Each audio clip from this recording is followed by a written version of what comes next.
Vyas Jagan Mohan Reddy ji to kindly share his views with us.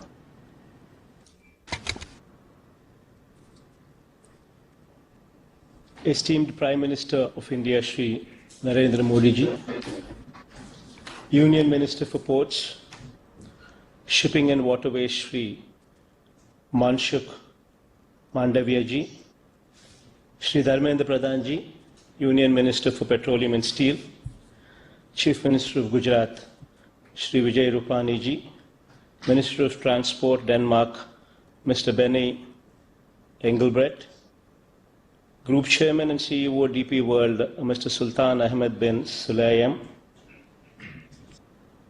ji, dignitaries from India and abroad, distinguished delegates, ladies and gentlemen. I am confident that India could achieve global significance in the world maritime landscape under the able and inspiring leadership of the Honorable Prime Minister Shri Narendra Modi ji.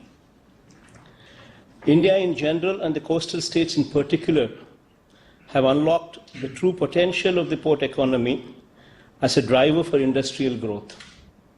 And I believe the Maritime India Summit 2020-21 will stand as a remarkable milestone in this illustrious journey.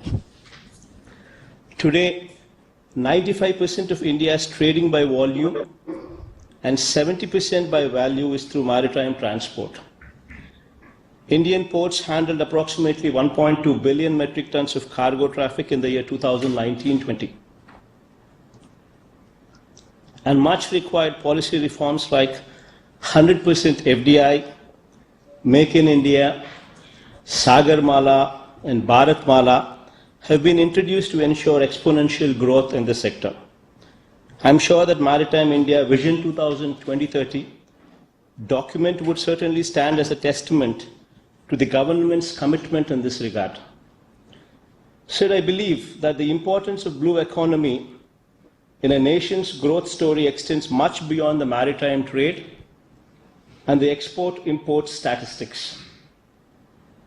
The true value of blue economy is unlocked only when all the allied sectors which are directly and indirectly dependent on the oceans, such as aquaculture, maritime and coastal tourism, chemical and biotechnological exploration, shipbuilding and other port-related industries also mature enough to provide sustainable employment and growth opportunities.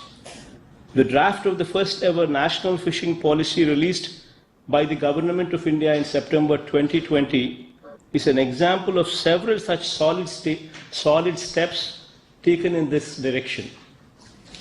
Honorable Prime Minister, Sir, drawing inspiration from your focused agenda to take India's maritime economy to the next level, Andhra Pradesh State Government has taken up a lot of transformative steps to leverage its coastal line of 974 kilometers, which is the second longest in India and the longest on the eastern coast of the country, sir.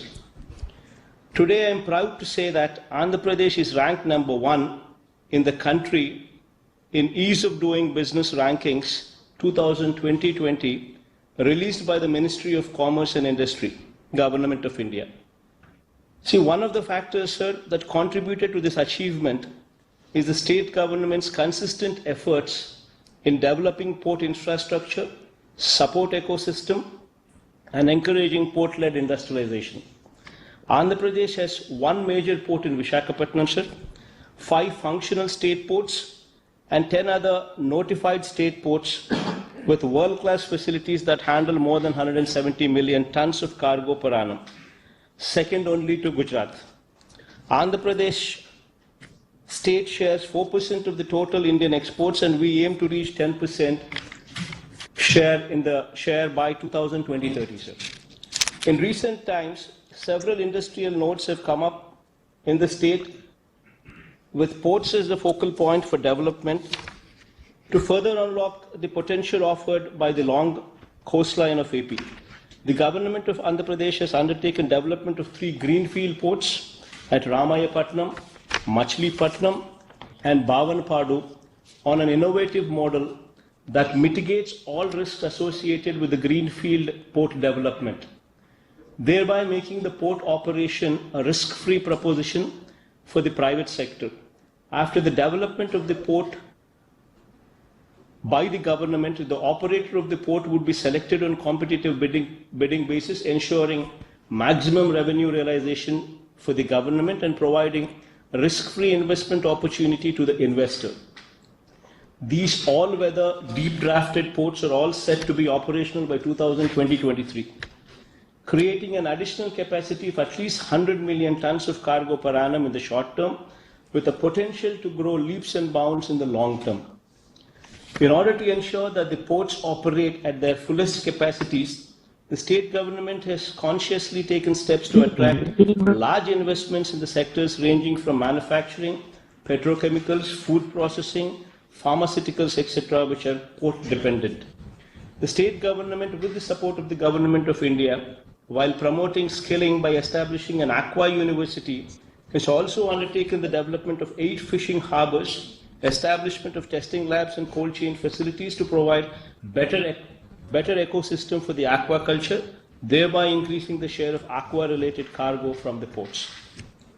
All such well-calibrated interventions are designed to promote port-based industries and develop new economic cities driven by the ports all along the coastline of Andhra Pradesh. Lastly, sir, I would like to extend my invitation to the representatives from various companies from India and abroad attending this summit through the Government of India to invest in Andhra Pradesh, and I assure you the best environment for your operations and the fullest support in making your endeavor a successful one. I would like to conclude my speech by once again congratulating the Honorable Prime Minister for his vision behind organizing this spectacular summit with such large number of luminaries from across the world, sharing their ideas and experiences, and thus paving a progressive path for the future of Indian maritime economy. Thank you, sir. Thank you, Honorable Chief Minister, Andhra Pradesh.